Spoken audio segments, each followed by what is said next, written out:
Good afternoon, students, and now we are in week 11 of our class. One more week of class to go, and then your last day of class is going to be Friday, June 30th, 2023.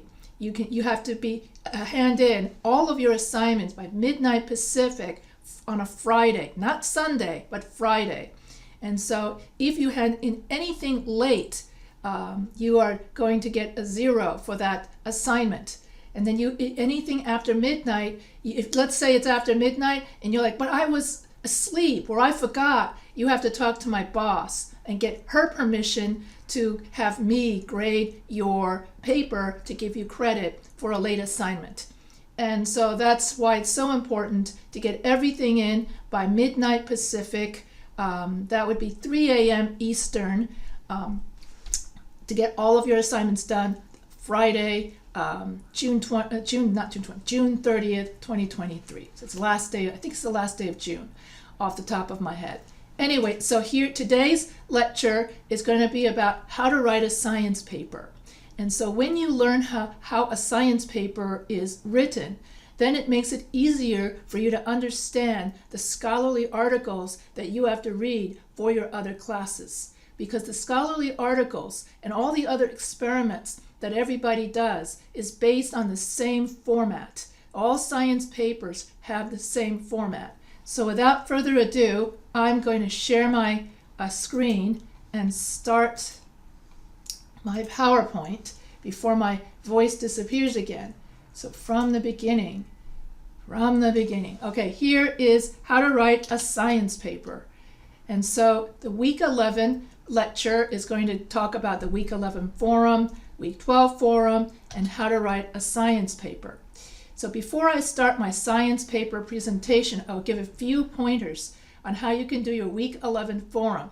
This week we are on the last stage of the writing process. And so you're in the rewriting and you're in the writing stage. So remember, the writing process involves 3 stages: pre-writing, writing, and rewriting. And in week 12, you will submit your final draft. So for your week 11 forum, you will post a rough draft of your last essay for the assignment tab. And make sure you include all of the corrections and feedback from students in your final draft, or you will lose points. And so all of you are doing a great job on your week 11 forum. But a lot of you are missing at least one APA in-text citation in your essay. So that is a common mistake. Another one is many of you are just giving me a web address for your reference citation. So you need to put in your author name, date, article name, publication name, and date you retrieved their website. So make sure you make these corrections for your week 12 final draft writing assignment. Also make sure each paragraph has 5 to 7 sentences. Next week, week 12, that's going to be your final forum. You will reflect upon what you have learned in this class and how you will apply the essay writing skills to your life at home or at the workplace. So consider these questions. What writing skills did you learn? How will you use APA or 5-paragraph essay structure in your other classes? How can this class design be improved? How can my teaching be improved? And did you fill out the end of class survey? So it's really important to fill out the end of class survey so that I know how I can improve my teaching. Like in the past, a student said in the end of class survey, and she said, "Oh, Professor H, I really love it when you use PowerPoint instead of Microsoft Word." So I listened to that student, and lo and behold, you're looking at a PowerPoint instead of a Microsoft Word.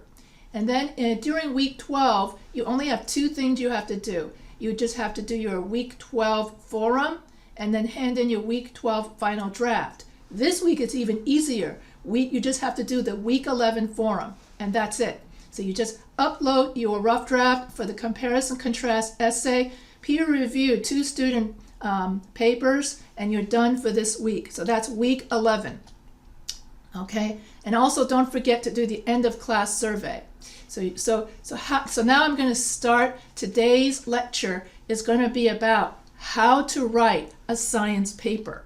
And so all of the articles that you read, are scholarly articles, and a science paper is considered a scholarly source. It's also considered a scholarly article, and so all science papers follow the same format. And so this is the format of a science paper.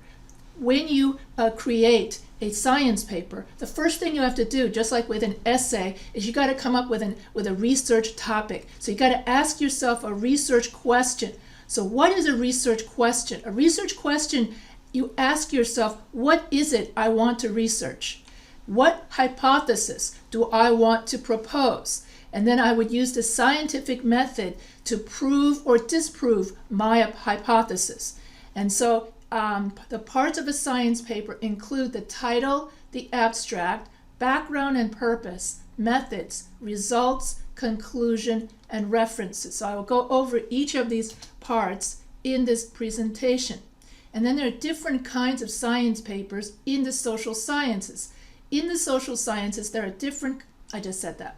So you've got a case study science paper where you give an overview, present steps chronologically, and you present an outcome. So that's the case study science paper. Literature review. Literature review science paper summarizes and evaluates sources. And then the third kind of science paper is policy or project analysis science paper. This kind of science paper analyzes the topic, the history, and its effects. And in this science paper, policy science paper, the policy science paper uses cause and effect, classification, and comparison and contrast. And so another kind of science paper is process description science paper. A process description science paper describes materials, steps in the process, and the importance of the process. Organization of a process paper. Usually you state the topic and the outcome. You give steps chronologically. The voice of a process description paper is objective. And the sentences are short, concise, and in parallel format. And documentation is APA. You can have a lab or experiment report, which includes clear data, logical analysis, results with data, and discussion results. And the voice would be interested, curious, and objective. Word choice, precise with technical terms. Sentences, passive voice only when needed. So in science papers, it's okay to use passive voice. Normally when we write an essay, we use active voice. Documentation, APA, and the design is formatted according to your discipline. Another kind of science paper is a field report. A field report means you go out into the field and you report what you see. So a field report includes clear data and unbiased reporting. So the organization of a field report, where you state the focus and issues, methods with procedure, results with data, and discussion results. The voice of a field report is interested, curious, and meticulous. Word choice, precise, often using scientific and technical terms. Sentences, passive voice, only when needed, medium, length, and logical. And then APA, you're going to use APA, and design, you're going to use graphs, tables, and photos. So how to achieve a scientific voice? Be factual, be concise, be objective, use credible sources. Make sure your argument has ethos, pathos, and logos. Ethos means that it's written by experts. Pathos means that it has descriptive language that describes what's happening. Logos means appeal to logic, means that it has one idea, one thesis, and supporting sentences that support the thesis, and just like in an essay, and you use third-person case only. Be objective in your science paper. Avoid using you and your. Avoid using I, my, we, us. Use third-person case he, she, they. And yes, it's okay to use a passive voice in science papers. You engage the opposition to avoid bias and fallacies. And so this is what happens when your paper is too one-sided and you want your paper to be objective. So that means you don't want your paper to be too to the left or too to the right. You want your paper to be, your sources has to be objective, and that means it's got to fall in the middle. And objective means that you cover both sides of an issue, not just one side. And more tips is that you need to develop for a scientific voice. You need to develop a precise vocabulary. Read the literature to become fluent, at least familiar with the sort of language that is standard to what you're trying to describe. Be as precise as possible. Limit language. Once you label an activity, a condition, or a period of time, use that label consistently throughout the paper. Consistency is more important than creativity in your scientific paper. Define your terms and your assumptions. So be honest about the limitations of your knowledge or your research. Give the reader enough information to come to the same conclusions that you came. When describing an activity, break it down into elements that can be described and labeled, and then present them in the order they occurred. When you use numbers, use them effectively. Don't present too many numbers at a time. Use only one in-text citation per paragraph. Include details before the conclusion, but only include those details you have been able to observe by the methods you have described. In your science paper, do not include your feelings, your attitudes, your impressions, or your opinions. Research your format and citations. Run a spell check to make sure you have no spelling or grammar errors. Storyboard your idea. So how do you plan a research paper? You have to do pre-writing. First, you have to storyboard your idea. You can draw out your ideas or map out your ideas on PowerPoint. Make a vision statement. Develop a research question. Then the answer to this research question becomes the topic of your science paper. Class discussion. How do we maintain a scientific voice? What is media bias? What are different kinds of science papers that exist? Do we include our feelings in a science paper? So Jasmine, do we include our feelings? Like, I just feel like doing this. Do I just put that in a science paper and have no backup? No. No. What are the different kinds of science papers that exist? Chantal?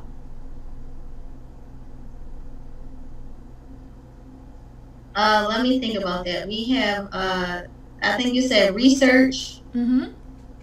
Um, Field reports. Field reports. Then there's literature review. There's process analysis. There are many different kinds of science papers that exist. So in your classes, what kinds of science papers have you come across already that we've discussed in this class so far? Just resources, really. Resources. Okay, so you're at the very beginning, foundation. So how do we maintain a scientific voice? Donald?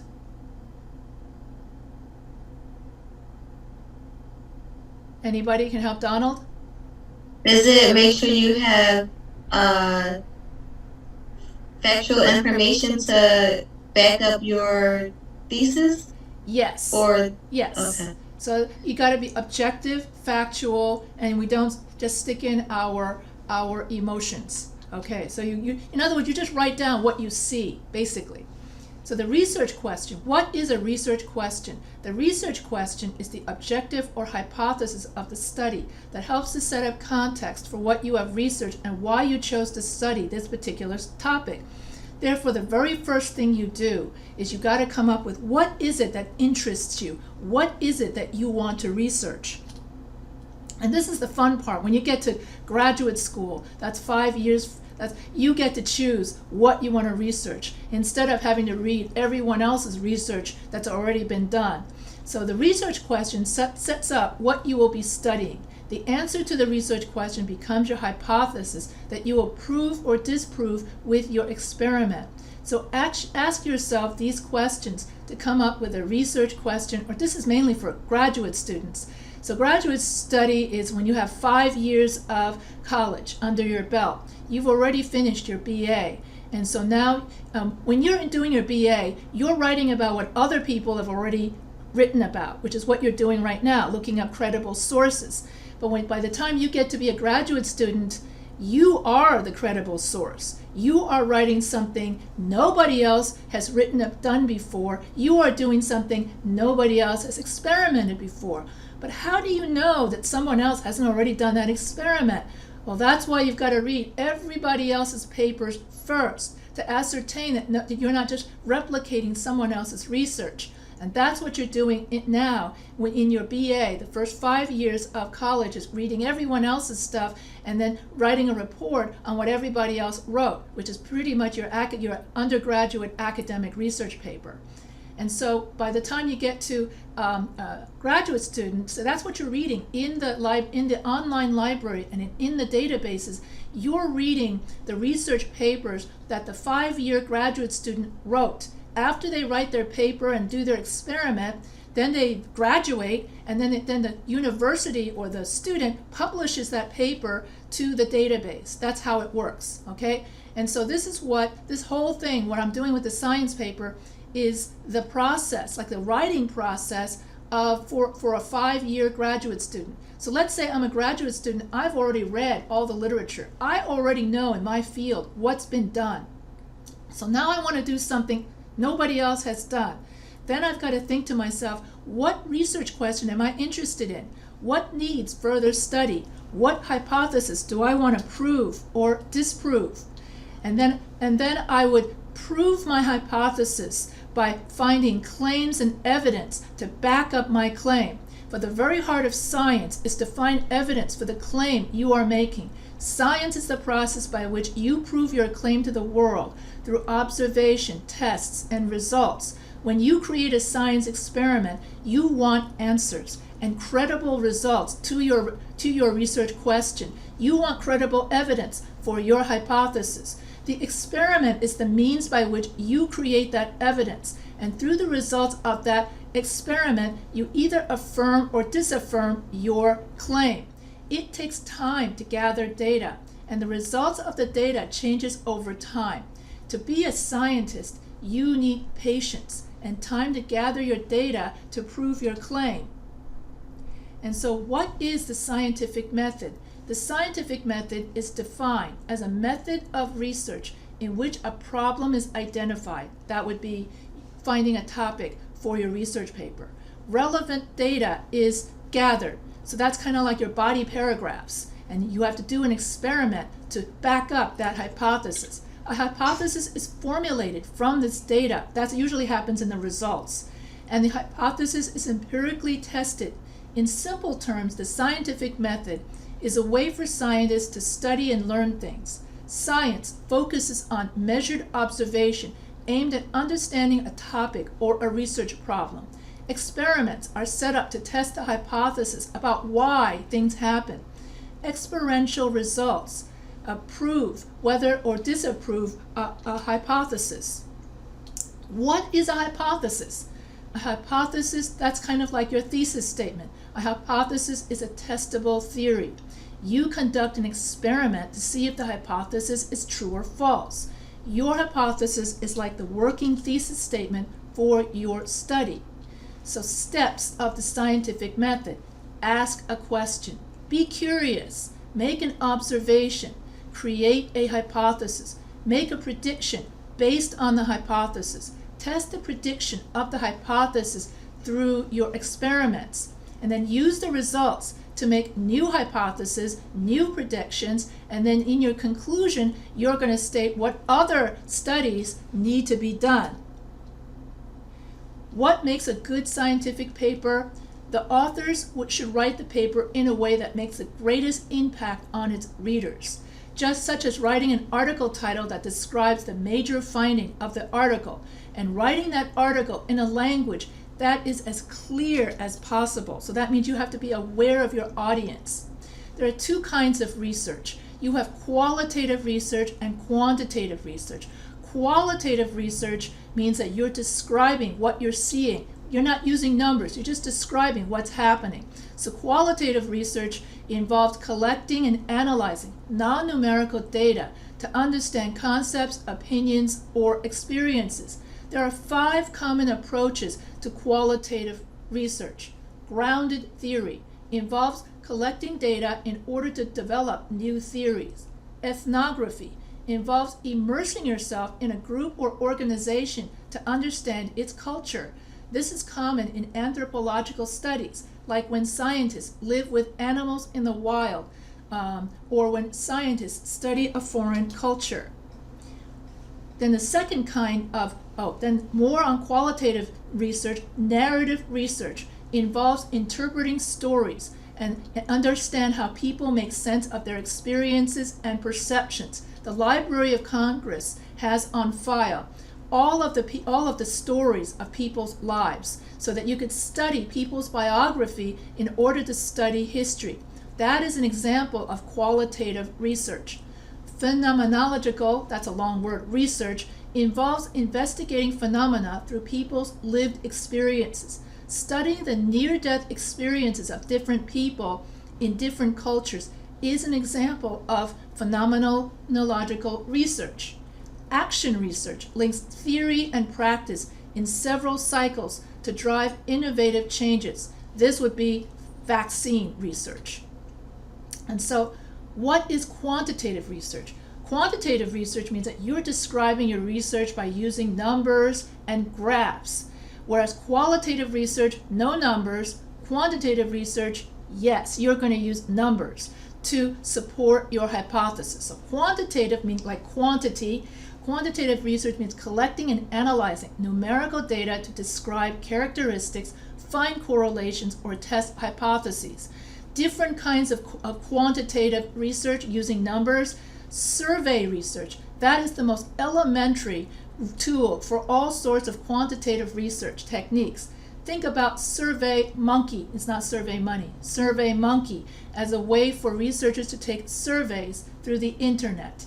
Descriptive research. Descriptive research seeks to explain the current status of an identified variable. And we use descriptive research to explain and interpret the current status of people, setting, conditions, or events.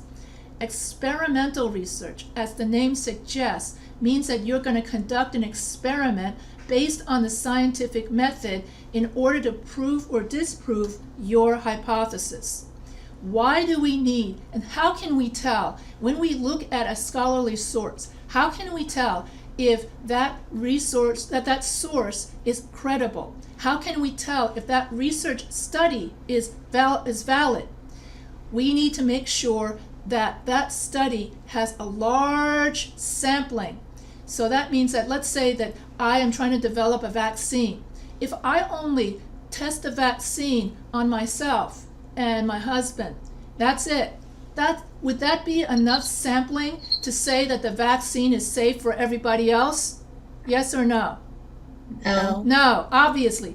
So sampling means you got to test it on everyone. The more sampling you have, the more valid your hypothesis. Your hypothesis, your research question would be, is this vaccine safe to use? And then in order to answer the hypothesis, vaccine X is safe to use, you have to conduct your experiment, usually clinical trials. And so when you do the clinical trials, you need to have a big sampling. Most experiments, even if you're just doing a survey, if I only surveil myself and Chantel, does that reflect the entire American population or the world population for that matter? Yes or no? No. No. So the more you have sampling, the more valid your results. So sampling means selecting the group you will actually collect for your research. So if you are researching opinions of students, you would surveil at least 100 students. In statistics, sampling allows you to test a hypothesis about the characteristics of a population. The size of our sample dictates the amount of information we have, and therefore in part determines the precision of what our results are going to be.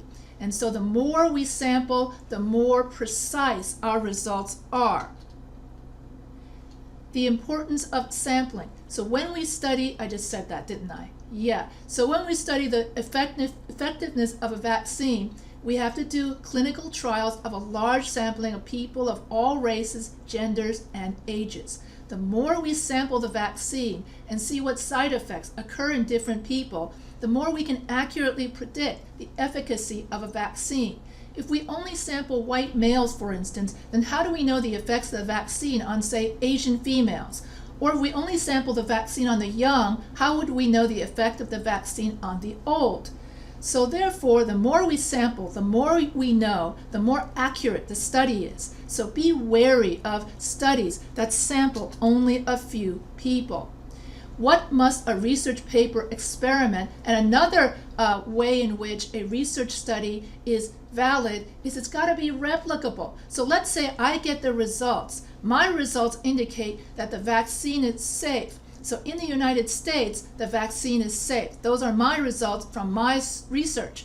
Then in France, they've got to be able to conduct the same exact experiment you did and come up with the same results. Yes, in France, we tested it. Your results were replicable, and we also think that your vaccine is safe. In Africa, they do the same experiment. They replicate your experiment, and then they're able to get the same results. So if the results of your experiment is replicable, then that means that your experiment and your results are valid. So one of the most important features of a scientific research paper is that the research must be replicable, which means that when you write the methods section of your paper, you have to write in exact detail what you did so that somebody else in France or Africa can then repeat your experiment and see if that same vaccine works in their country, on their population. And the more sampling and the more you can replicate it, the results, the more valid and replicability keeps the researchers honest. And so class discussion, what is a research question? Josh, what is a research question? I'm sorry, not Josh, Josie. Sorry about that. I'm gonna have to apologize because I just popped in. My computer was giving me a hard time. Okay, so Hassan, what is a research question? I don't even know. You did what? I said I don't even what my research question for this essay. Yeah, like what is a research question? What's the function of a research question in a science paper? I think to like find out something. Yes, it's to find out the topic of what it is you want to research. And what is the difference between qualitative and quantitative research? Jasmine.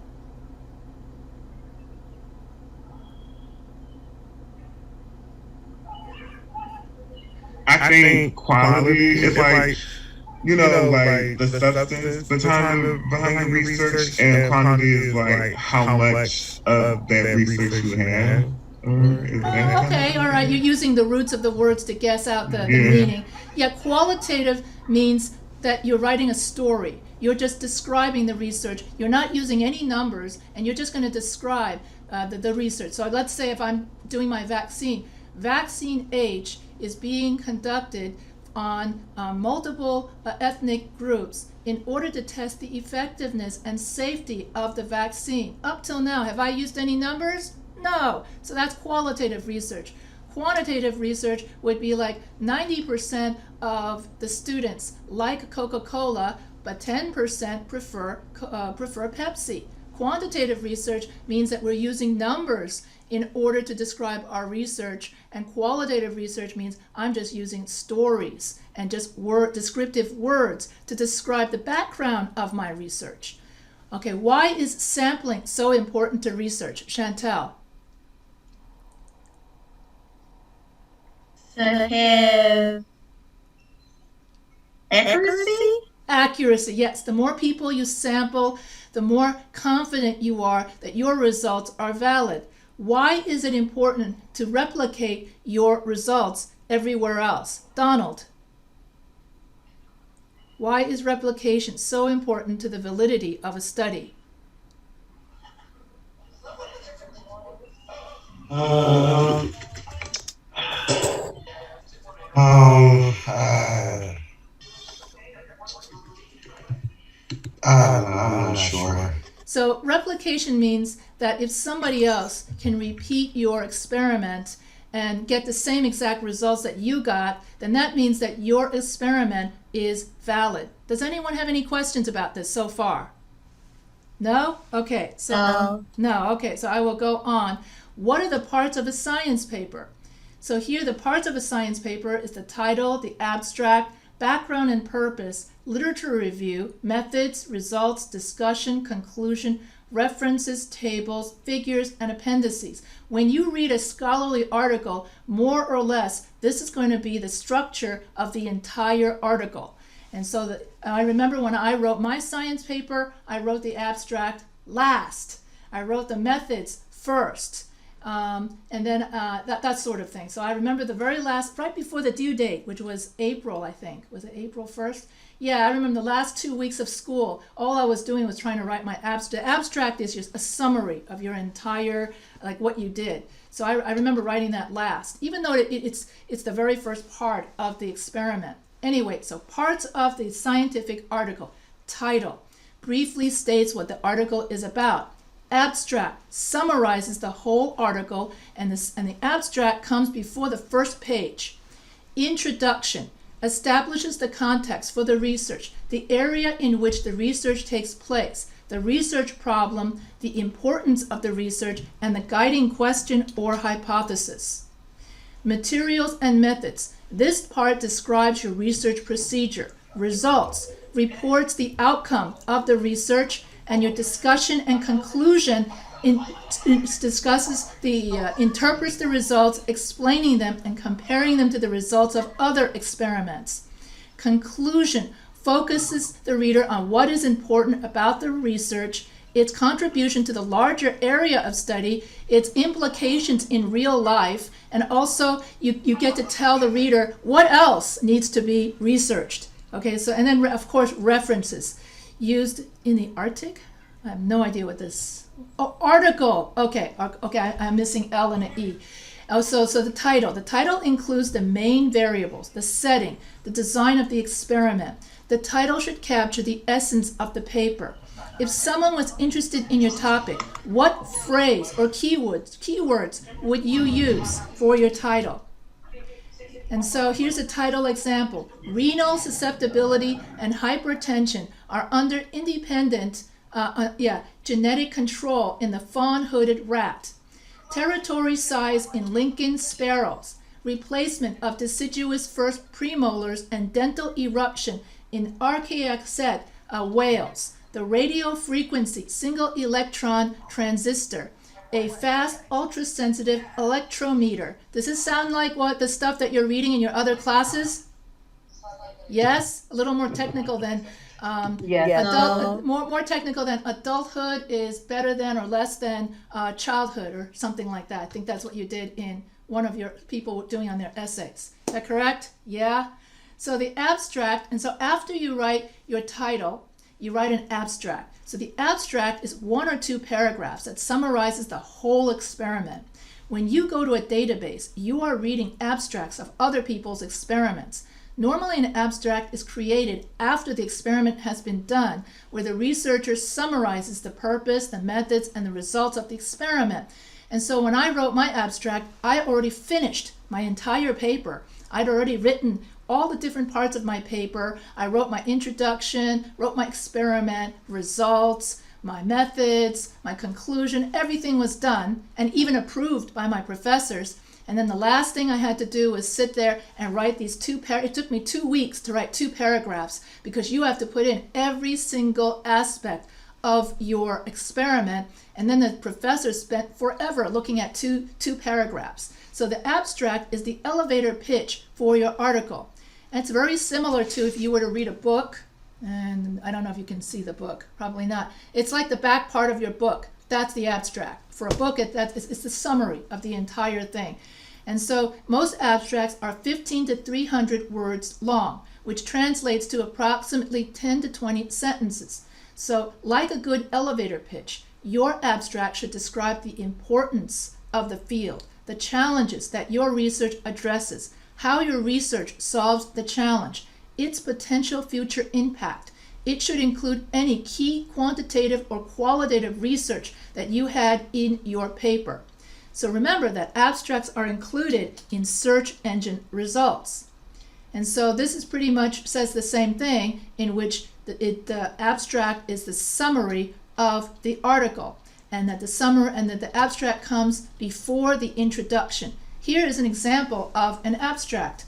Hypertension, diabetes, and hyperlipidemia are risk factors for life-threatening complications, such as end-stage renal disease, coronary artery disease, and stroke. Some patients develop complications is unclear, but only susceptibility genes may be involved. To test this notion, we studied crosses involving the fawn-hooded rat, a model of hypertension that develops chronic renal failure. Here we report the localization of two genes, RF1 and RF2, responsible for about half of the genetic variations that indicate renal impairment. In addition, we localize a gene responsible for about 26% of genetic variation in blood pressure. Our results show that susceptibility to a complication of hypertension is under at least partially independent genetic control from susceptibility to hypertension itself. So basically, you have to ask yourself, when you start losing your ability to use your kidneys, is it from your genes? Did you get it from your parents? And so they're trying to locate exactly which genes mutate that causes renal failure. And so they have to do a lot of experiments and tests and let's say they do find the genes, then they got to make sure that the hypothesis would be, we think RF1 and RF2 are responsible for kidney failure. Well, you can't just make a claim like that. Then you got to go in and do an experiment to prove your claim. So they went and got a bunch of rats, and they gave those rats renal failure, and then they looked at the DNA of which DNA caused that renal failure. And according to their experiments, yes, their hypothesis saying that RF1 and RF2 genes causes renal failure was correct. And so then they have to write in their methods the exact method in which they did their experiment, so other people can then replicate, and when they do the rats and they do the exact same thing, and you see if they get the same results. Okay, so that's how you can tell if your experiment is valid. And so you make a claim, and then you do an experiment to prove your claim, and then you write it all down and hope that your claim is valid because other people will try it out your experiment. Okay, does that make sense so far? Yeah? Okay, so then we're on background and purpose. Background and purpose is like the introduction paragraph to your essay. So in the background and purpose, the researcher talks about why the research topic is important. The researcher builds a convincing argument for the merit of his research problem.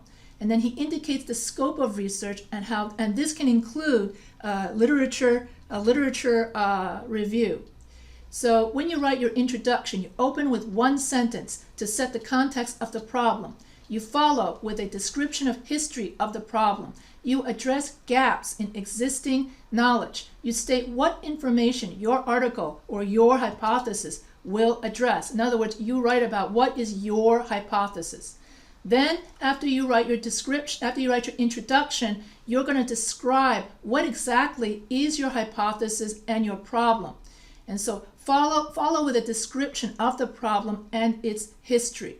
Despite the ubiquity and abundance of P. semespinosus, only 2 previous studies have accessed habitat with both showing a generalized habitat use. Although very good results have been obtained using a chain reaction, amplification of DNA extracted from dried blood spots on filter paper, this preservation method yields limited amounts of DNA and is susceptible to contamination. So this sounds like someone's results of someone's experiment. And here you open with 1 or 2 or 3 sentences placing your study subject in context. And then here I'll let you read all of this later. I will give you this PowerPoint later on. Describe how your work addresses a gap in existing knowledge or abilities. Here's how you'll state where you what context is your study, what got you interested in this research paper. And so once again, I'll let you study this, and that's the same thing as I did before. And then at the end of your introduction, you're going to state the thesis statement of your intro. You state what information your article will address. We are presenting an analysis of microhabitat use by seminosis in tropical moist forests in central Panama. In this report, we summarize our analysis of genomic DNA extract from lyophilized whole blood. So this is what a scientific thesis statement looks like. Literature review. So this is the next part. Every time I go to another slide, this is another chapter in your science paper.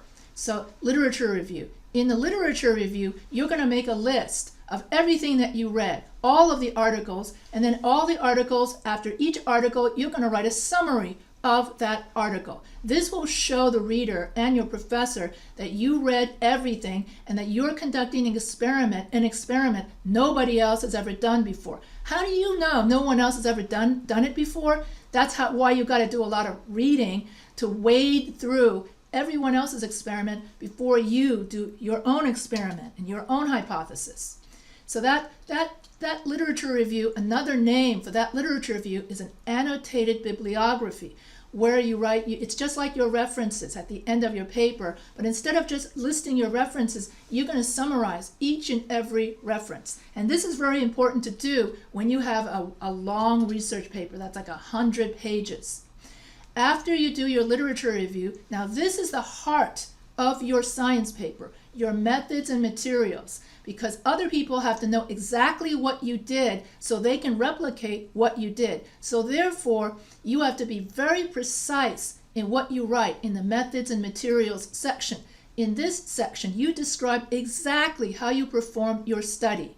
You need to provide enough information here so someone else can duplicate your experiment.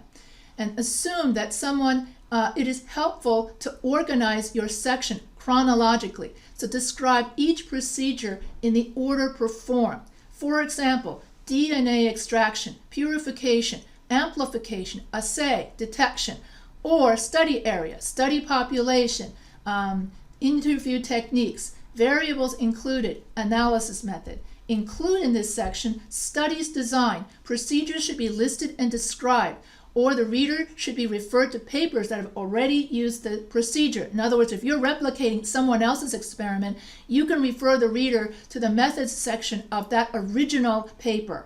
Particular techniques used and why. Modifications of any techniques. Be sure to describe the modification.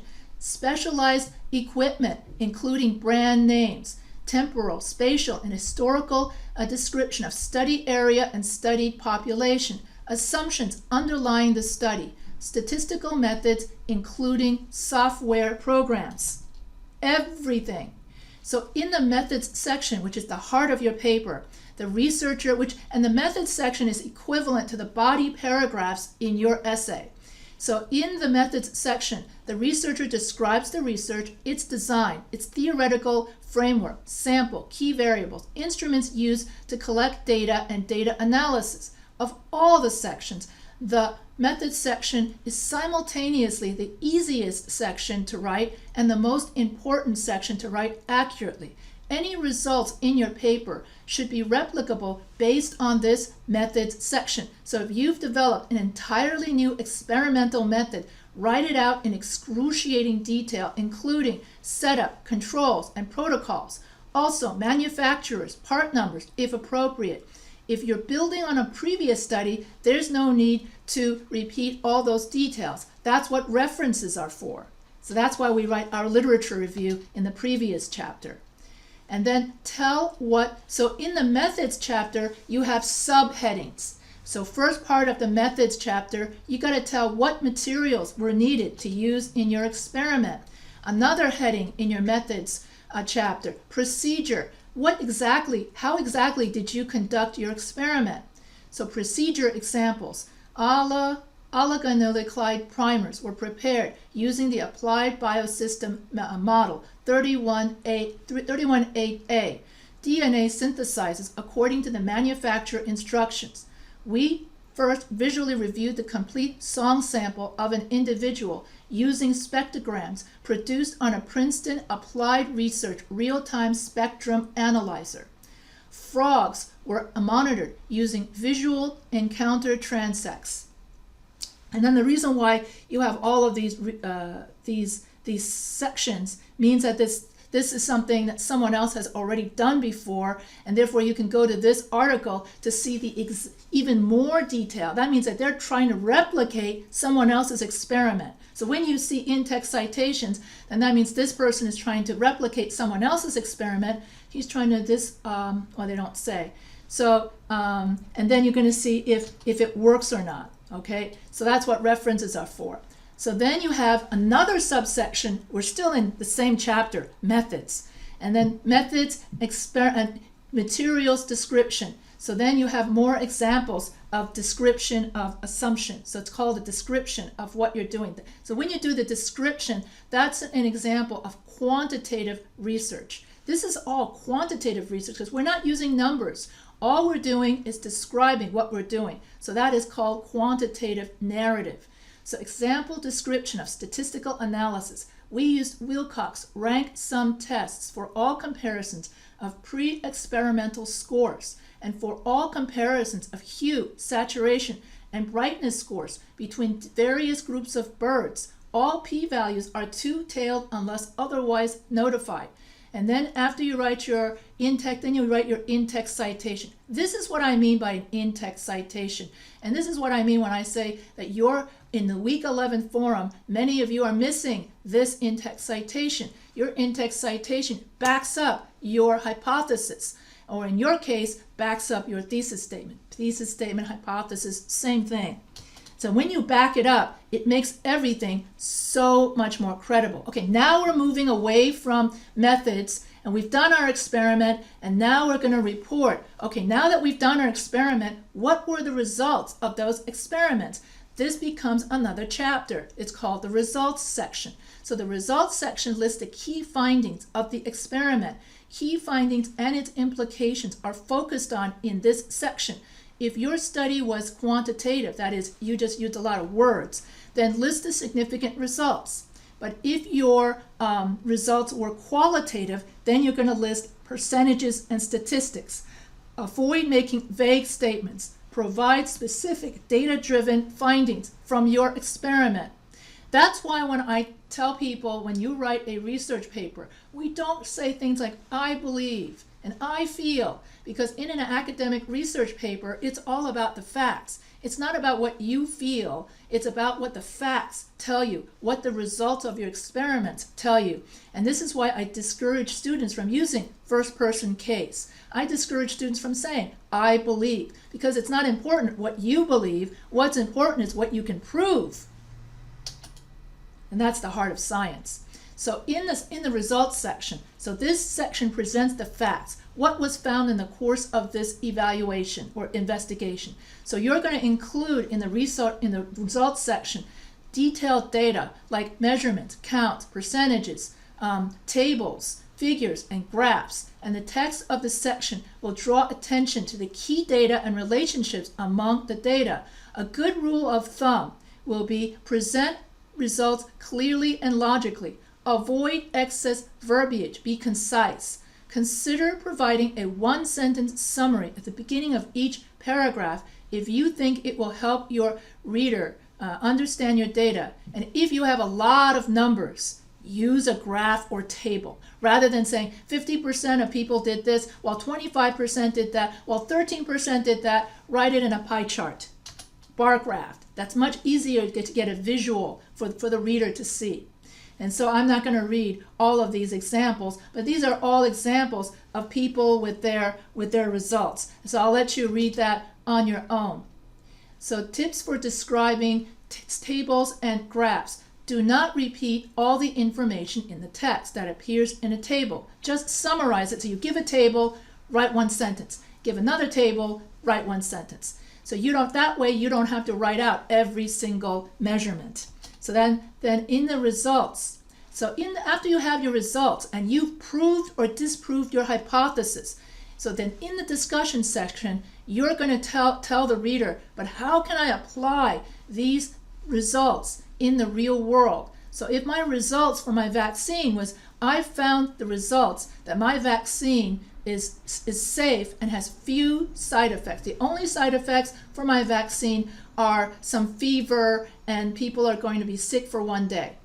And then discussion means, well, how can you use the results in the real world? Well, in the real world, it means, therefore, discussion, my vaccine is safe, so everyone can use it. It doesn't matter how old you are, what gender you are, go and get your vaccine so you can stay healthy. And so in the discussion section, you discuss the real world implications of the results of your experiment and how these results can be used in the real world. Now, some researchers will combine the discussion and conclusion together in one section. And so that depends on, so in this section, you discuss your results. What aspect you choose to focus depends on your results and the main questions you addressed. For example, if you were testing a new technique, you will want to discuss how useful this technique is. How well did it work? What the benefits and drawbacks were? And if you are presenting data that appears to refute earlier research, you will want to analyze your own research and the earlier research. What conditions are different? How much difference is due to a change in the study design? How much to a new property in the study subject? You may discuss the implications of your research, particularly if it has a direct bearing on a practical issue, such as, is the vaccine safe? Or such as conservation or public health. This is an example of public health. So this section, that is the discussion section, centers on speculation. However, this does not free you to present wild and haphazard guesses. So you would want to give educated guesses based on your hypothesis, based on your results. So everything you write in the discussion is based on the results that you got from your experiment. So this section is a logical extension of your results and how you can apply it to the real world. Then conclusion. In the conclusion, you're going to deal with the implications of your study, and then you're going to talk about what other studies are necessary to continue this experiment. What other gaps of knowledge should future researchers need to do? So that means that if you're looking for a topic for your research paper, then I suggest go to the conclusion, because that's where the researcher writes out the gaps. More research needs to be done in this, this, and this. And so if you go to the conclusion and take notes in the conclusion of every research article, then you're going to get a whole bunch of suggestions for your research topic. Okay, so that's where the researcher, where I would put in, well, my experiment fell short in X, Y, and Z. I think that other researchers should research Y, A, B, and C. And so that's where that's why research can go on forever, you see, because you keep reading more research articles, and then at the end of that article, they tell you to read more research articles. And so it's kind of circular when you keep doing, that's how come people can do research for 15 years. So in the conclusion, summarize everything you have already written. Emphasize the most important findings from your study. Restate why they matter. State what you learn, and end with the most important thing you want the reader to take away from the paper. Again, your vision statement. From the conclusion, a reader should be able to understand the gist of your whole study, including the results and their significance. And after you finish your paper, you add the references. I remember for my paper, I had 88 pages of references. And out of my graduating class, I had the longest amount of references. I did the most reading. Yeah. Anyway, so, and then you will put your tables and your appendices at the very end of your paper. That is a list of all your tables that you used in the results. So here, in a nutshell, is what I just said for the past 30 minutes. You've got to have your vision statement, storyboarding, methods section, results, conclusion, discussion. Oh, this is the result. This is the steps of the, and this was the chronological order in which I wrote my paper, in which I did my abstract last. So you do all of this, and then class discussion. What are the different parts of a science paper? Chantel? It's a lot. Yes, it is. Hold on. You have, oh my goodness. You say you can do graphs. You have to do, It's just like an essay. You've got introduction, body paragraphs, and a conclusion. And so the introduction would be the background and purpose, abstract, and then your body paragraphs is pretty much your methods and procedure. Your conclusion would be your discussion and your results, discussion, and conclusion. That would be your. So you're saying that the abstract can come at the end too? Not, it doesn't always have to be at the beginning? No, basically you do the abstract last, but it comes at the beginning of the paper.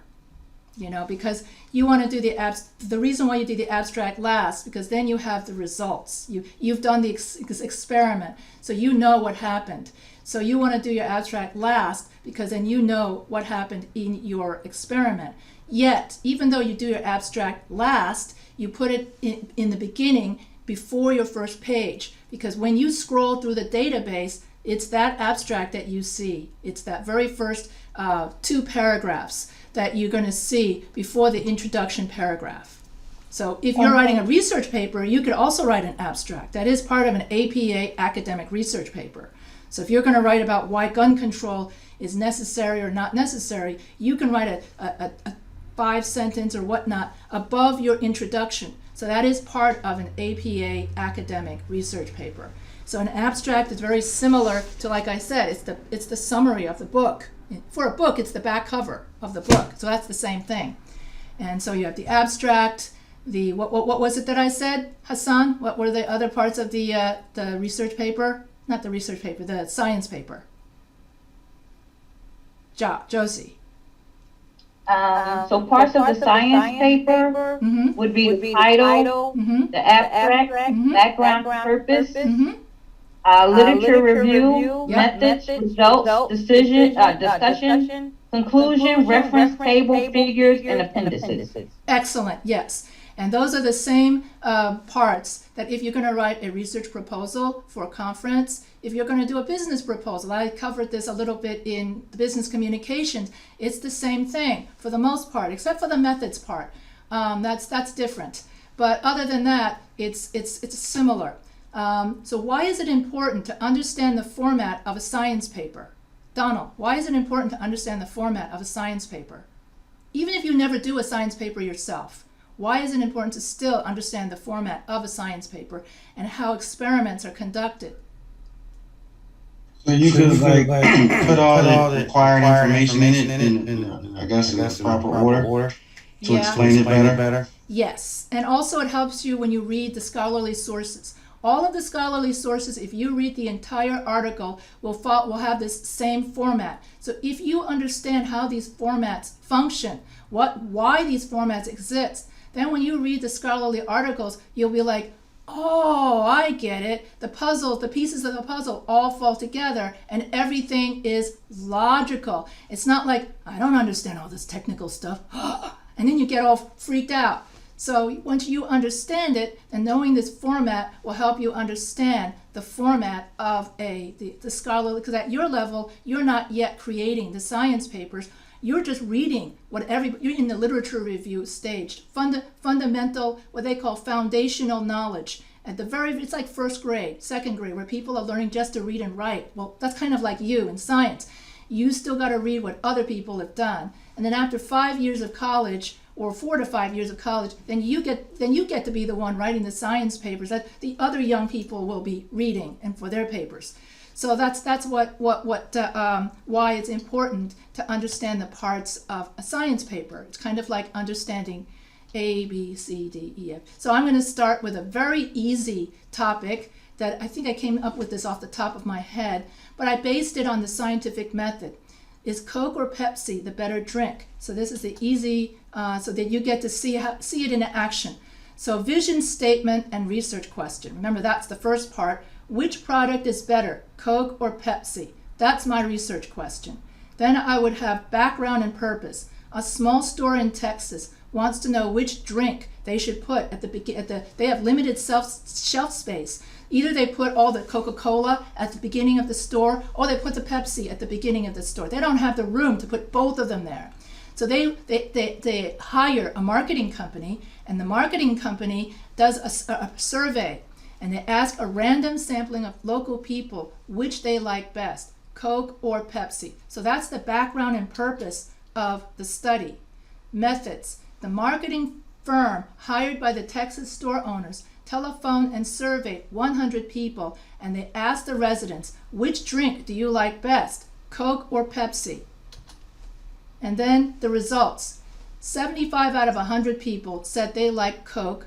25 out of 100 people said they like Pepsi. So this can be rewritten as 75% said they like Coke and 25% said they like Pepsi. So in the results, you write the results of your survey. Then you want to, for the discussion and conclusion, what are the real world implication of this study? So the real world implication is that Mr. Smith is going to stock more Coca-Cola in the front of his store and put Pepsi at the back of his store. So that's the real, so this is very easy. I think I made this up off the top of my head, but it does illustrate the use of the scientific method, and it does have a hypothesis. Actually, what I forgot to write in is the store owner already realized, he already figured that most people like Coca-Cola better than Pepsi, but he just wasn't sure. So he had to test his hypothesis, and that's why he hired the marketing. That's what I mean by when you test to see your hypothesis, is it true or not true? And that's how you have to do the experiment. In this case, it was a survey of 100 people of which one it is. And then you have your results, and then you apply those results. In a nutshell, very, very simple. And I believe I might have used this experiment with my 5th grade or 6th grade students, because that's when you teach elementary students the scientific method. They only get, for a 5th grader, they get only that first sample, and that's it, okay? Then you assign the 5th graders, okay, now you're going to go out into the world and you're going to do a survey of anything you want. Do people like books versus movies? You're going to go out and ask 10 different people, and then you're going to write a science paper based on that survey. So this is what I did with my 5th graders. Oh my goodness, that was such a long time ago. I used to teach elementary school, but that's how you teach the scientific method. So if you want to teach this to your kids, the only reason why I mention this is during the pandemic, I had a lot of students on lockdown who were still like homeschooling their kids.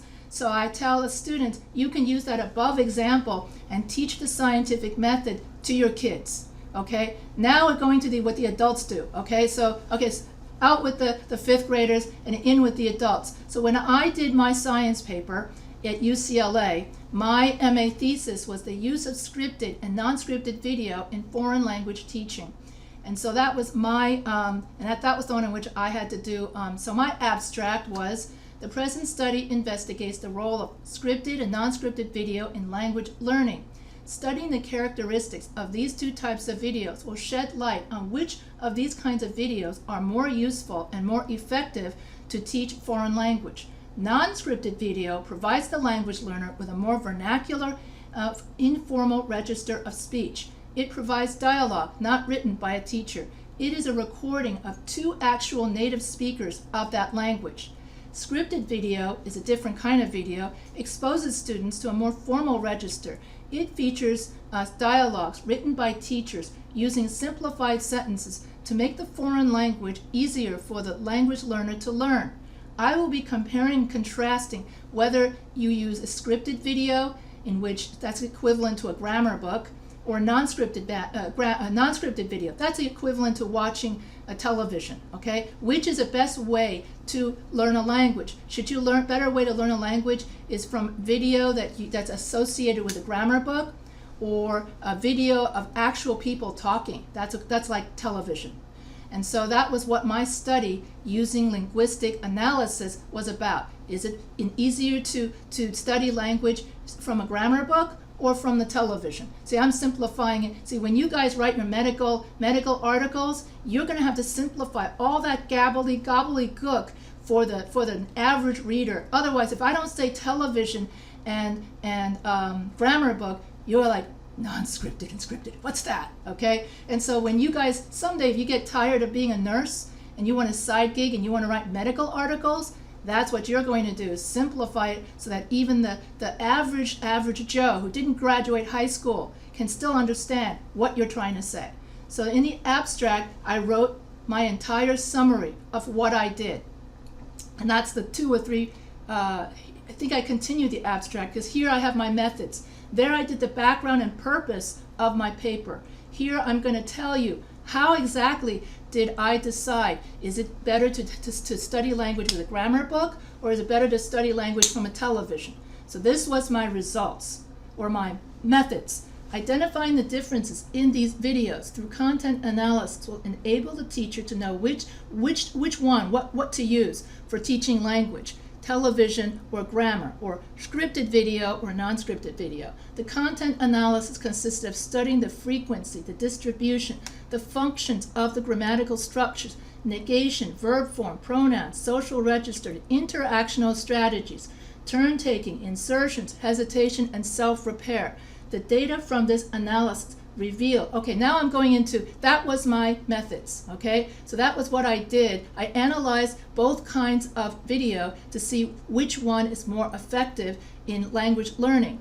Now my results. The data from my analysis revealed a simplified and grammatical and interactional structure grammar books suitable for low-level students. In other words, beginners should study their language from grammar books, and then a more complex and vernacular grammar and interactional style suitable for, in other words, if you're a beginner student, go with the grammar book. If you're a more advanced student, go with the television. That's basically it. And so usually when you're studying, let's say Chinese, all right, you want to study the grammar book first. Then once you've had 2 or 3 years of Chinese under your belt, then you could start watching Chinese TV. Well, you could even just go to China and just interact with everybody and watch their TV. That's how you would, so the last part of learning language is usually immersion. If you're an ESL student, so let's say you come from Mexico, you come from Guatemala, you come from whatever other country you come from, and you come to the United States, you're already immersed in the language. Therefore, you probably need just a little bit of grammar, but more television. You know, you just need to immerse yourself, and actually, rather than go home and speak whatever native language you speak, you got to spend more time with actual Americans. So I learned English on the playground. I learned my English in school, and not so much from my parents. I would go home and learn Chinese, and then at school I learned English. When I went to school, they didn't even have ESL to begin with. That's how old I am. So that's the abstract, okay? And then content and background. Over the past few decades, the use of video and multimedia has been used to teach students many languages like French, Spanish, or Chinese. Watching video provides the language student a window into another culture. It is this visual aspect of video which gives it an advantage over just learning language from text. So that's my context and background. Video provides the foreign language learner a window into another culture, allowing the student to see body gestures, oral gestures, cultural clues in speaking, as well as an increased listening comprehension. So if I go like this, je ne sais pas, you'll be like, what's that? That means that I've had it up to here. That's French for saying I've had it, I'm leaving, I'm quitting. And so when you watch a video of someone doing that, you get to learn the body language of another culture. If I were to go like to do this, in English, that simply means come over here. It's an obscene gesture in other countries, okay, to do this. It's like sticking your middle finger at someone. That's why you've got to learn the body language of other cultures before you go to that country and accidentally stick a middle finger without realizing it. So I actually did see someone do that.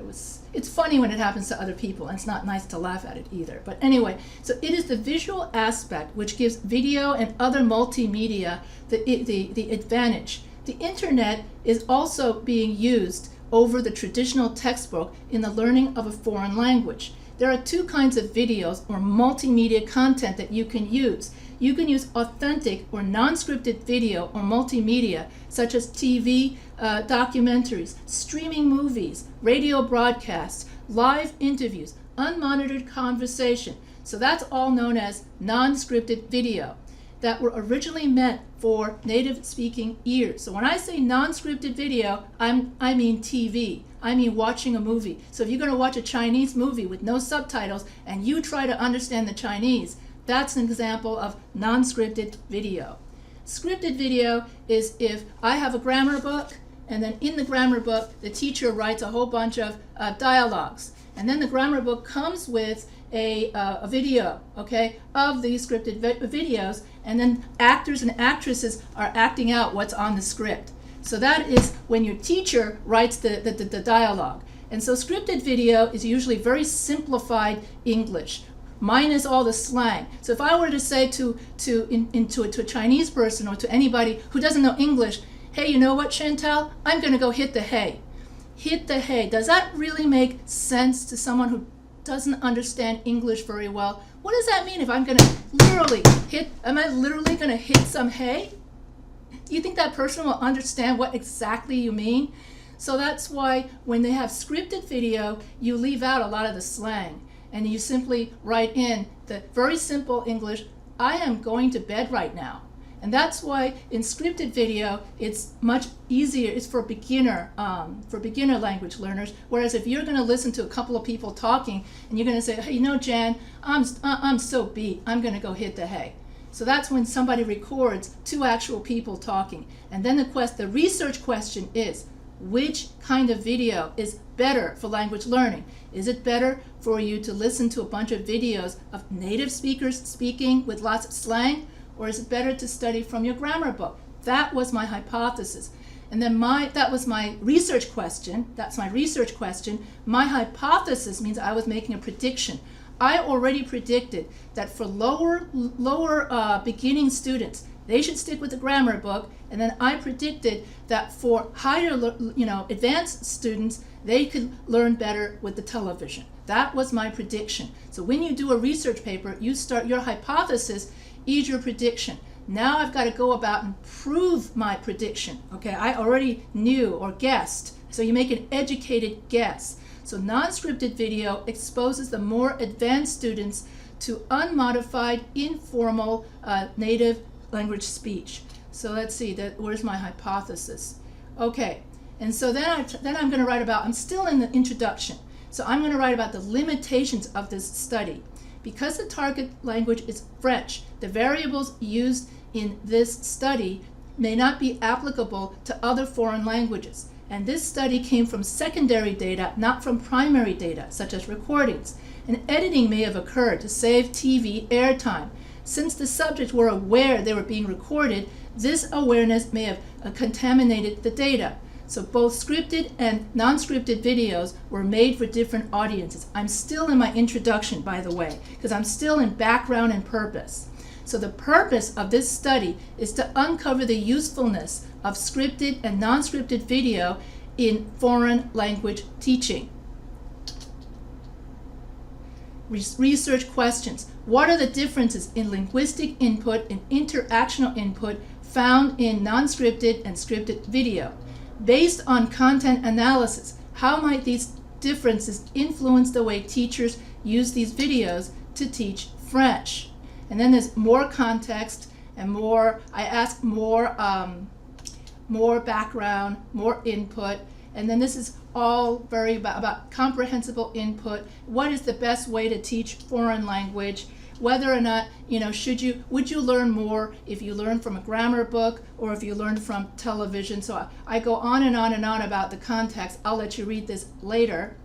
And then how when you learn from a grammar book, you learn from easier language. When you're listening to foreign, native speakers, you are hearing the much more complicated language. So right now I'm still in the introduction. So in my introduction, what is this study about? What is the research problem, and what are the research questions? Josie, what is the study about?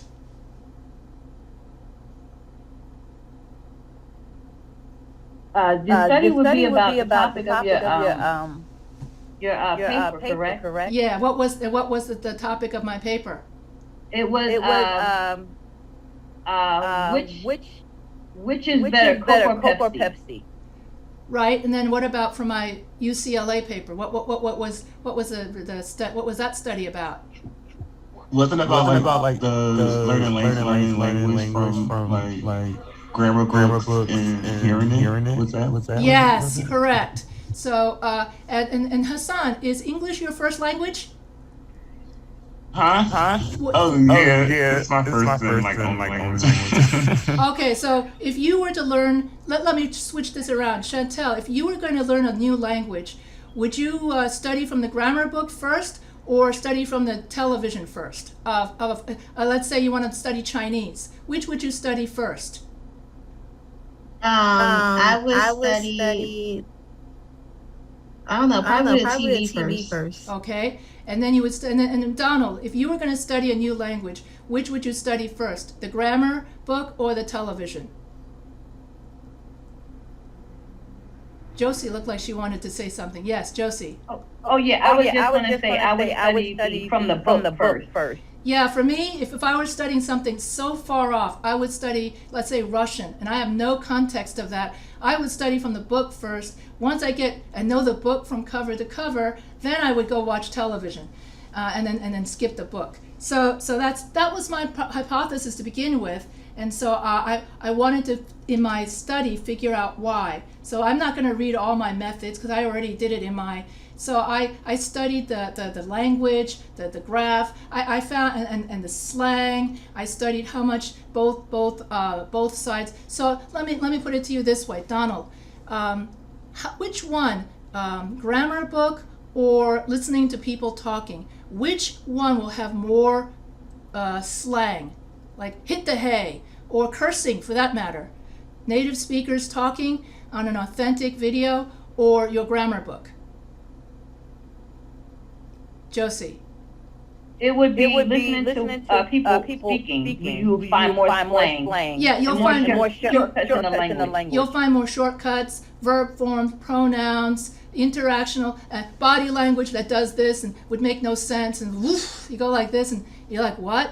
What about if the grammar book? How would I simplify? If you were a language teacher, would you write in a lot of slang? Would your students understand what that means, even if you put that into the conversation? No, some would not, unless they knew the native tongue that you were speaking. Yes, unless you were already an advanced student and you have you give the context. So yes, so when you study from the grammar book, you just study, you sound very stilted. You say, I will go to bed now. Think of Data, like on Star Trek, the way he used to talk compared to the other characters who would use more. So that's the difference. So when do you stop using the grammar book, and when? So that's what in the methods section, I talk about how I did my analysis, how I came up with my conclusion. So the content analysis consisted of studying the frequency, the distribution, the functions of the grammatical structures, negation, pronouns, social register, and interactional strategies, turn-taking, insertions, hesitations. Hesitations mean someone who goes, oh yeah, that's what I meant. Would that be in the authentic video, or would that be in the grammar book? Would you go, if you were writing? That wouldn't be in the grammar book. Or, oh shoot, and then I say a bad word, I said that wrong or something, and oops. And believe it or not, in other countries, when you say oops, it's done differently. In France, they don't say they go bah, bah. It sounds like that, and ouch comes out aye, okay? So that's why even in other languages, the way we say ouch or differs. So that means hesitations and self-repair. Self-repair usually means, as another word for saying cursing. You're trying to correct the wrong thing you said. First you get mad at yourself, and then you say the right thing. self-repair. So I did all of this, and I compared the frequency of occurrence of how much slang occurs in a native speaker video, how much slang occurs in the grammar video, and then I came up with the conclusion that if I'm a beginning student, I would not understand the authentic stuff. I would need to study that sort of thing. So that was my methods, and then I listed the materials that I used. Look how old this study is. Laugh at this one. VCR and VHS. Okay, time to laugh. See, I don't have to hear the laughter. That's good. That's how old this study is. So anyway, and then I did it from it was done on a VHS of actual French people speaking, and the VHS was for the French TV, and then this one was from some grammar book, some French grammar book, from somebody's grammar book that I used videos from. And so when you have methods, you have to write where you got it from, and then the topics. I compared a French wedding, an actual French wedding of some documentary on TV, and then I then that's the authentic, and then French wedding that somebody wrote as a script for a French grammar book. And then I did it for several other things like French restaurant and all that kind of stuff. So in this analysis, I analyzed 22 extracts from scripted and non-scripted videos, and each extract lasted 52 minutes. And then each extract, I did how much slang and how much, what did you say there? What? Okay, you're not going to see that. So you need to study both in order to, and the non-scripted videos were intended, and this is more on the procedure and where I got it from, and then what I did, and then the French, and what it is that, I also studied the verb tenses of each, the body language, social register, all of it. This is how my graph looked like, and these were my results. I'm starting to go into results, in case you're wondering. I don't know where that is, but in my results, this is how I listed my results and what I did, and this is how my paper looked like. And this is before we had pie charts. This is also before Microsoft Word, okay? These days, all of this would be in a pie chart, and all of this would be in some kind of bar graph, okay? So it wouldn't look like this. This is how papers looked before Microsoft Word. So you get to learn about that also. And so here I did more on methods, more on all the grammar that I studied, and I'm not going to even go over all that grammar. And so why is it important? What is the purpose of the methods section? Hassan? Donald? Anybody? I'll let anybody answer this one. What does the methods section do? And how did I conduct my study? Chantal? Don't worry, it's only 2 more minutes. Everybody's falling asleep. Yes, I know. Only the person doing it, hosting it, doesn't fall asleep. It's kind of like driving. Only the driver is awake. I'm not falling asleep. Everybody else is already like that, if you're a passenger. So what is the purpose of the methods section? How did I conduct my study? Is that where you give collect research? Yes, I collected research. I analyzed both conversations, and I said in the non-scripted with the native speakers, I'm going to go hit the hay, whereas in the grammar book, I'm going to bed. And then I discovered that if you're going to be a beginner, and this is results. I keep saying the results over and over again. So the results was that if you're a beginner, go with the grammar book. If you're advanced, then go with the TV. And so here is more projection. So this is how you would write it. You would write about the projection of results of the non-scripted video, and then how I actually guessed correctly. And then here, more projections of scripted video means you have easier, more use of formal language, fewer slang, more completed turns, easier sentence structures, fewer fillers, no incomplete turns, no need for self-repair, because they're reading off a script. There's no need to go, unless you write it into the script. So results. So in the results, what are the implications? So the projected results coincided with the actual results of my analysis. It took me a year to do all of this counting by watching different non-scripted and scripted videos and analyzing the linguistic and interactional input of each video. However, there were minor differences between the project results and the actual results of my study. The non-scripted video turned out not to be as formal as predicted, and interestingly, the scripted and non-scripted video were shown to have practically the same register as each other.